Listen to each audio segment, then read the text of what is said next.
Do you think you truly know everything about Just Good Friends? Think again. The faces that once made you laugh. Many of them passed away in solitude, illness, and with untold pain. Today, join us as we uncover their real names and the heartbreaking stories behind the camera that they had silently endured for so long. Don't forget to like and subscribe. Let's dive in. Sylvia Kay as Daphne Warrender. At the age of 47, Sylvia Kay took on the role of Daphne Warrender, the snobbish, sharp-witted, and judgmental mother in the iconic sitcom Just Good Friends, 1983 to 1986. Acting as a wedge between the love of Vince and Penny, Daphne's character not only represented generational and class differences, but also delivered acerbic humor. And no one conveyed that better than Sylvia Kay. Born on May 16, 1936 in Stockport, Cheshire, Sylvia Kay dropped out of a psychology program at the University of Manchester to pursue theatre. She quickly established her name through a series of roles in British television dramas. However, behind the spotlight was a personal life filled with fractures. In 1962, she married Canadian director Ted Kotcheff, famous for First Blood, with whom she had 3 children. But they divorced in 1986, coinciding with the end of Just Good Friends. A year later, she remarried actor and writer Christopher Douglas, but that marriage also ended in 2008. 2 divorces during the peak and decline of her career revealed emotional voids that were difficult to mend. Later in life, Sylvia returned to psychology and became a therapist, as if trying to heal herself by healing others. Sylvia Kay passed away on January 18, 2019, at the age of 82, after a long battle with the rare disease progressive supranuclear palsy, a degenerative neurological disorder with no cure, which gradually took away her ability to move and communicate. One of the most moving final images of her life was when she could no longer speak, yet still communicated through her eyes, like an actress staying true to her final role, silent, yet still yearning to be understood. Her net worth was estimated at around £2 million, but her artistic legacy and resilience were priceless. John Ringham as Norman Warrender. When John Ringham was 55 years old, he played Norman Warrender, the quiet, conservative father who showed open suspicion toward would-be son-in-law Vince Pinner in the sitcom Just Good Friends, 1983 to 1986. With a calm demeanor and eyes full of subtext, he perfectly embodied the silent counterweight to the emotional chaos between his daughter Penny and her ex-boyfriend, adding tension to every scene rich in both comedy and social commentary. Born on February 10, 1928, in Cheltenham, Gloucestershire, John Ringham's life was shaped early by personal tragedy. His father died of cancer when John was just 17.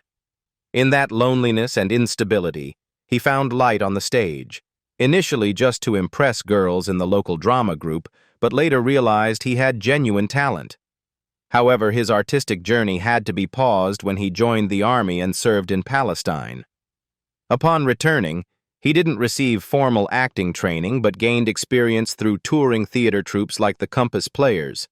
The years that followed saw a string of supporting roles in Dad's Army, Z-Cars, and Doctor Who, where he once saved a live broadcast by improvising for 90 seconds after a fellow actor forgot their lines, a moment he called television's Armageddon. His first marriage to actress Elizabeth Shepard lasted only 3 years, before he found a more stable home life with second wife Hedwig Nowacki, with whom he had 4 children. John Ringham passed away on October 20, 2008, in London, at the age of 80, after a battle with cancer, the same disease that had claimed his father, and now brought an end to his own life. His estimated net worth at the time of his death was around $1.5 million, but his true worth lay in the roles he portrayed with depth and sincerity, even if he was often seen as a supporting actor. Lynn as Rita Pinner. At the age of 50, Lynn appeared in Just Good Friends, 1983, as Rita Pinner, the devoted mother who always supported Vince but couldn't stop meddling in her son's love life. With worried eyes, A voice full of nuance and her ill-timed interruptions, Lynn turned the image of an overly loving mother into something both humorous and heartfelt, adding to the sweet tension of this iconic 1980s sitcom. Elizabeth Ann Lynn was born on November 7, 1933 in Fulham, London, England, UK. In 1956, she married performer Anthony Newley, who would later become the husband of Joan Collins, and together they had a son named Simon. But less than 6 weeks later, their newborn son passed away due to spina bifida, a congenital spinal defect that prevents normal bodily development. The death of her child left a lasting pain in Anne's mind, a psychological scar she never fully overcame. The marriage ended in 1963, marking the close of a deeply sorrowful chapter. After the divorce, Anne Lynn never remarried. She lived with her longtime companion Aubrey Dewar, but never made the relationship public or shared much about her personal life in the press. Despite a flourishing film career, she often avoided the spotlight off-screen. When asked about her past tragedies, she simply said, "Sadness doesn't need an audience." In her roles, from kitchen sink dramas to Hitler, The Last 10 Days, 1973, she frequently portrayed wounded women, as if healing her own memories through the characters she brought to life. Anne Lynn passed away on August 30, 2020 in Oxfordshire, England, UK at the age of 86. No details were made public about the cause of death, but with her age and a career spanning nearly 50 years, she quietly closed a journey filled with upheaval. Her net worth was estimated at around £2 million. The image of Rita Pinner, neatly curled hair, sharp gaze like a blade, yet always holding unconditional love, remains in the memory of millions of British viewers as the most beautiful and complete farewell from a mother on screen. Sha Curry as Les Pinner. Sha Curry was 46 years old when he portrayed Les Pinner, the strict and domineering father in Just Good Friends, 1983. Every time he appeared on screen, the tension rose, from reminders about family honor to glances that made Vince retreat. Curry didn't need many lines. With just a furrowed brow, viewers could feel what it meant to be an old-school father in a changing world. Sean L. Curry was born on June 5, 1937, in Lambeth, London, England, UK. After graduating from RADA, he quickly became one of the most in-demand supporting actors on British television. Though his career was quieter than many of his contemporaries, Curry had an impressively long list of roles. Z-Cars, The Sweeney, The Bill, Coronation Street, and even a minor part in Star Wars, Episode 5, The Empire Strikes Back, 1980. Still, behind the scenes was a solitary man. There is no record of a wife or children. Curry spent most of his adult life alone. Co-stars recalled that after filming, he would go straight home.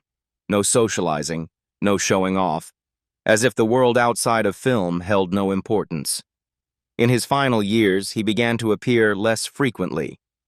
His body weakened, his voice grew deeper and slower. Some close to him shared that he suffered from respiratory and blood pressure issues and had been hospitalized several times before his death. But no one knew exactly what illness he had, as he never disclosed his condition. No complaints, no farewells. He simply stepped away from the spotlight, just as he had lived his whole life, quietly, discreetly, and with unwavering dedication to his craft. Sha Curry passed away on July 7, 2009, in Bracknell, Berkshire, England, UK, at the age of 72. His net worth was estimated at around £1.5 million, but for millions of viewers, the greatest legacy he left behind was the image of Father Les Pinner, a stern man who gave voice to things so many real-life fathers never dared to say. Derek Newark as Eddie Brown.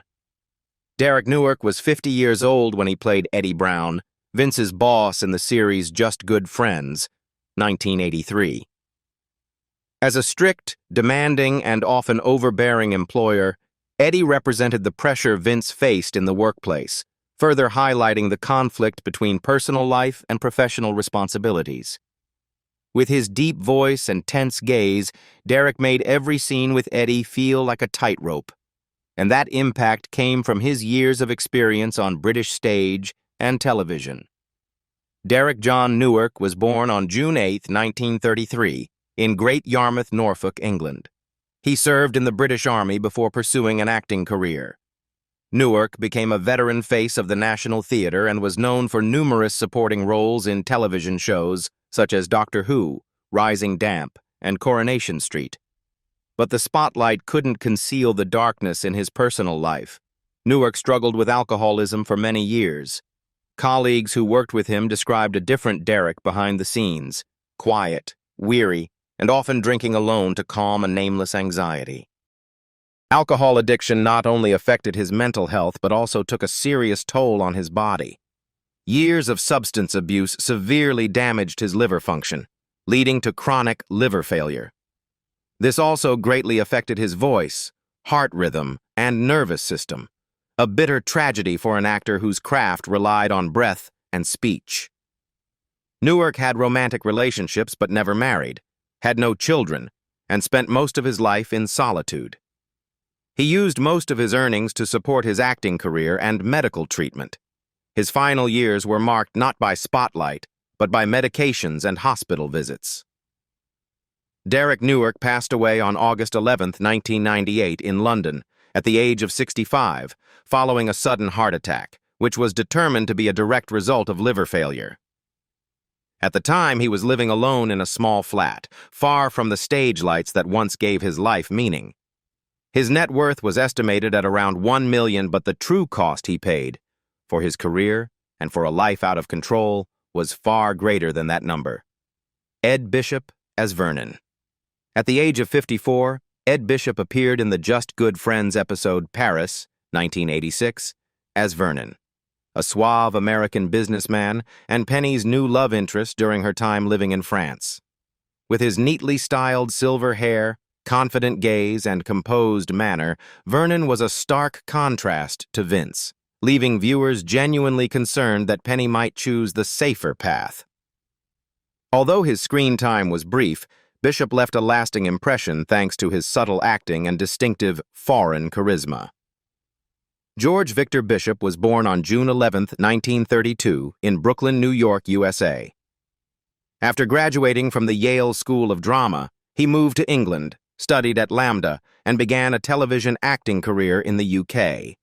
He rose to fame as Colonel Ed Straker in the sci-fi series UFO and as the voice of Captain Blue in Captain Scarlet and the Mysterons. But behind the glamour was a complicated marital life. Bishop married 3 times, first in 1955 to Jane Thwaites, which lasted only a few months, then to Hilary Preen in 1962, with whom he had 4 children and spent 34 years before divorcing in 1996. In 2001, he married photographer Jane Skinner, who joined him in political activism, including protests against the Iraq War. The greatest tragedy of his life came from a devastating car accident in 1988. His son Daniel, born May 16, 1967, died at age 21 in Cumbria. Bishop never fully recovered from the loss. He moved to live near St. Lawrence Cemetery in Napton, where his son was buried. In his final years, he was diagnosed with leukemia and required ongoing treatment. His weakening immune system eventually led to a severe chest infection, causing complications and multi-organ failure. During treatment, he continued writing in his journal and recorded voice messages to his 3 daughters, Georgina, Jessica, and Serena.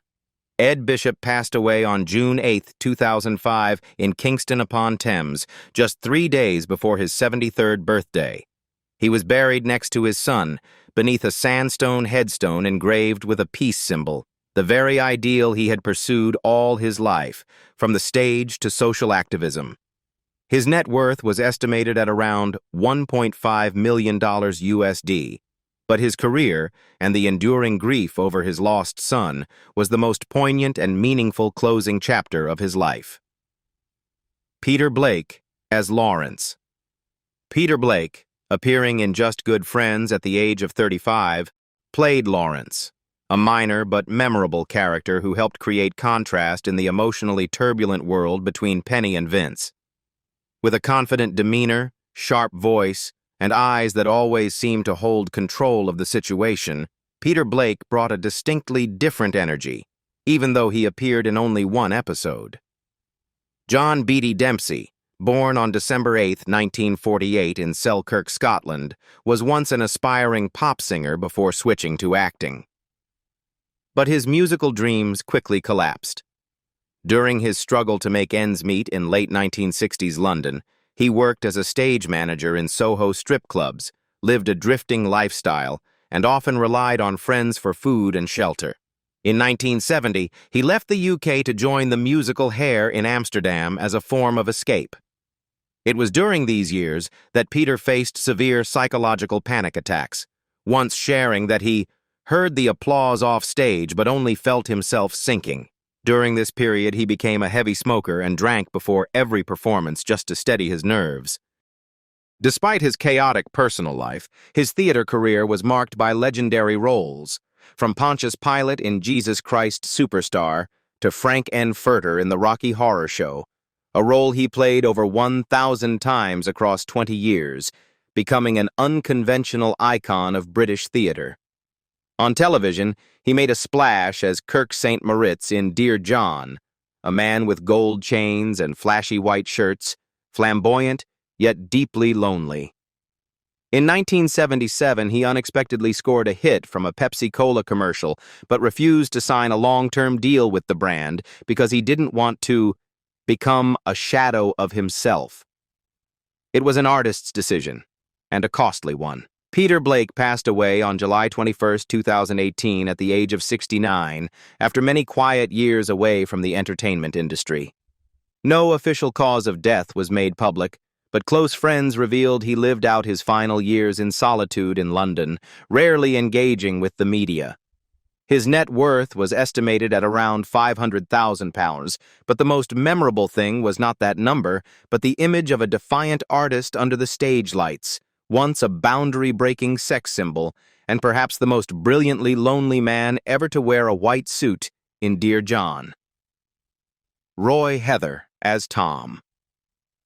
Roy Heather was 49 years old when he appeared in Just Good Friends in 1984, playing Tom, the slightly absent-minded but kind neighbor, always showing up with sincere advice and bringing a warm, familiar tone to the show.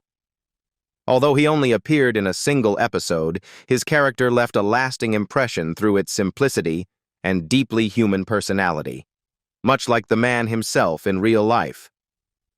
Roy Heather was born on May 20th, 1935, in Stoke Poges, Buckinghamshire, England, UK. After leaving school, he worked for an asbestos company and later served in the Royal Air Force. Returning to civilian life, he sold betterware products to make a living, all while keeping a passion for amateur theater. It wasn't until he was 44 that he got his big break, thanks to director David Tudor, who discovered him and brought him into professional theater. From then on, he took on numerous small but memorable roles in shows like Edge of Darkness, High to High, The Green Green Grass, and most notably as Sid, the familiar cafe owner in Only Fools and Horses, where he became a beloved figure to millions of British TV viewers for many years. Roy Heather passed away on September 3, 2014, in Pembroke, Hampshire, at the age of 79. His net worth was estimated at around £800,000. The image of Sid behind the cafe counter or Tom quietly smiling in the hallway still lives on in the hearts of audiences. Paul Nicholas as Vince Pinner. At the age of 38, Paul Nicholas lit up British television screens with his role as Vince Pinner in Just Good Friends, 1983. A charming East London lad, flirting came as naturally as breathing, and commitment was something he constantly ran from, especially with Penny. Vince wasn't your typical television hero, but that annoying yet lovable trait drew millions of viewers into their tangled love story.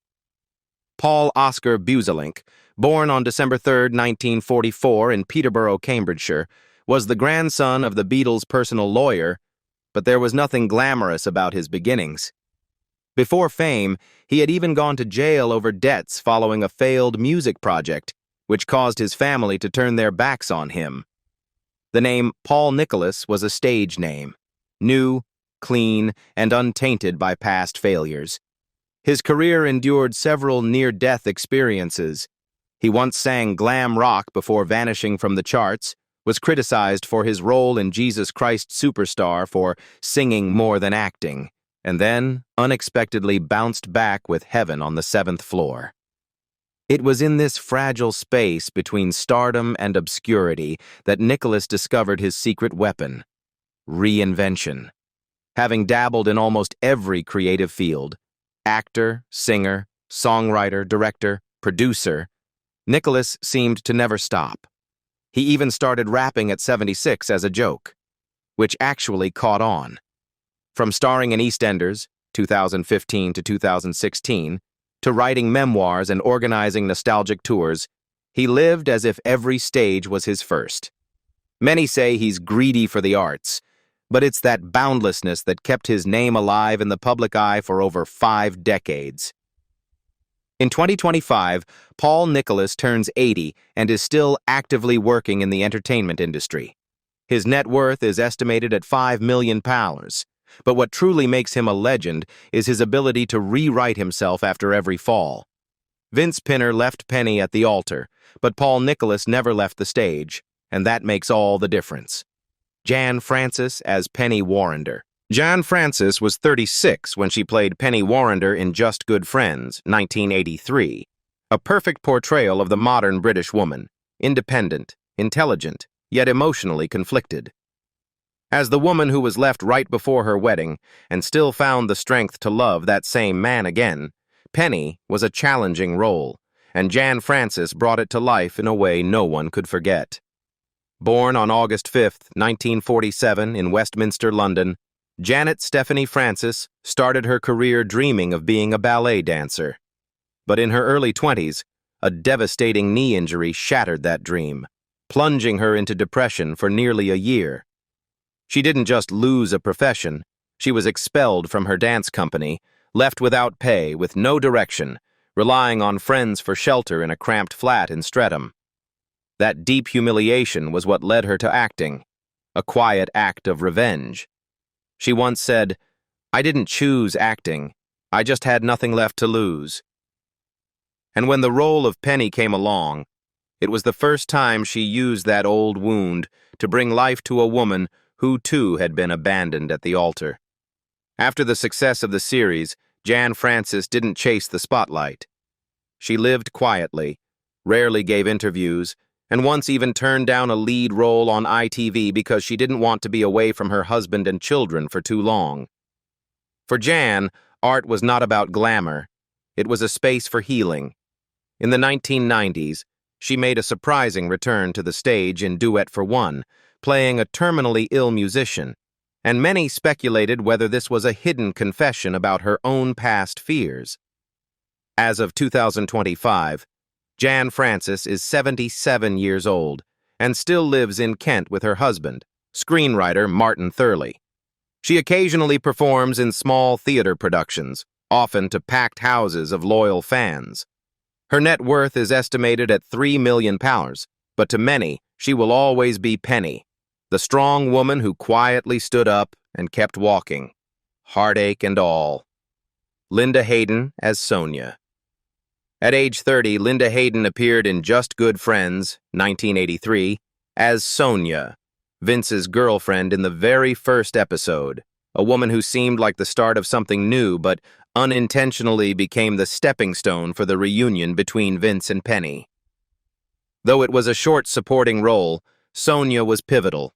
She symbolized everything that was fleeting, shallow, and incapable of holding on to a man still entangled in his past. Born on January 19, 1953, in Stanmore, Middlesex, England, Linda Hayden, birth name Linda M. Higginson, entered the film industry in an unexpected way. At just 15 years old, she shocked the nation with her lead role in Baby Love, 1968, playing a teenage girl who seduces her own stepfather. The film was labeled as morally transgressive, but it also turned Hayden into an unforgettable face of British cinema. From then on, she became typecast in provocative roles, especially in horror and sexploitation films like Taste the Blood of Dracula, The House on Straw Hill, and Madhouse. Audiences saw her as seductive, but the media called her a goddess exploited. Amid these controversial roles, Hayden's personal life was equally fractured. She had a long-term relationship with actor Robin Asquith, the star of the Confessions sex comedy series, but the couple quietly separated in the late 1970s. At the height of her career, Linda suddenly vanished from the screen.